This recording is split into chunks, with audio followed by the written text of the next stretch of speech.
जानिए कालिंदी कैसे बनी श्री कृष्ण की पत्नी। पुराणों के अनुसार श्री कृष्ण की 8 पत्नियां थीं।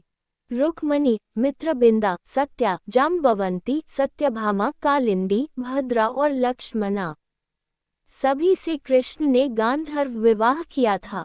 आज हम जानेंगे कि श्री कृष्ण का विवाह कालिंदी से कैसे हुआ। पांडवों के लक्षागृह से बच निकलने पर सात्विकी आदि यदुवंशियों को साथ लेकर श्री कृष्ण पांडवों से मिलने के लिए इंद्रप्रस्थ गए। पांचों पांडवों युधिष्ठिर, भीम, अर्जुन, नकुल, सहदेव, द्रौपदी और कुंती ने उनका आतिथ्य पूजन किया।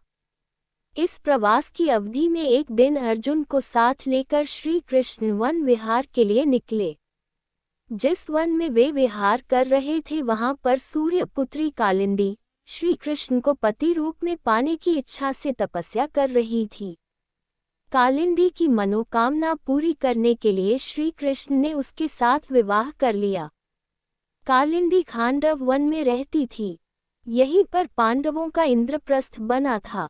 ये भी कहा जाता है कि कालिंदी ने अर्जुन से कहकर श्री कृष्ण से विवाह किया था। भागवत पुराण के अनुसार द्रौपदी ने कालिंदी का हस्तिनापुर में स्वागत किया था। उस समय कालिंदी ने अपने विवाह का रहस्य बताया था।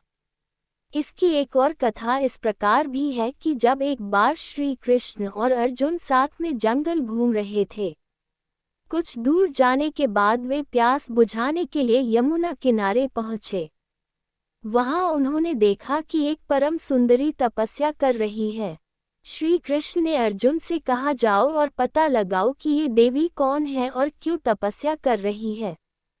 अर्जुन ने उस देवी से पूछा, तुम कौन हो और यहाँ अकेली तपस्या क्यों कर रही हो। सुंदरी ने कहा, मैं सूर्यपुत्री कालिंदी हूँ और भगवान विष्णु को पति रूप में प्राप्त करने के लिए तपस्या कर रही हूँ। मैं उनके अलावा किसी और को अपना पति नहीं बना सकती। इस यमुना जल में मेरे पिता ने मेरे लिए एक भवन बना रखा है। मैं वहीं रहती हूँ। श्री कृष्ण मुझ पर प्रसन्न हूँ। जब तक मैं उनके दर्शन नहीं कर लेती मैं यहीं रहूंगी। अर्जुन ने जाकर यह सारी बात श्री कृष्ण को बता दी। श्री कृष्ण तो ये जानते ही थे। उन्होंने कालिंदी को अपने रथ पर बैठाया और धर्मराज युधिष्ठिर के पास ले आए।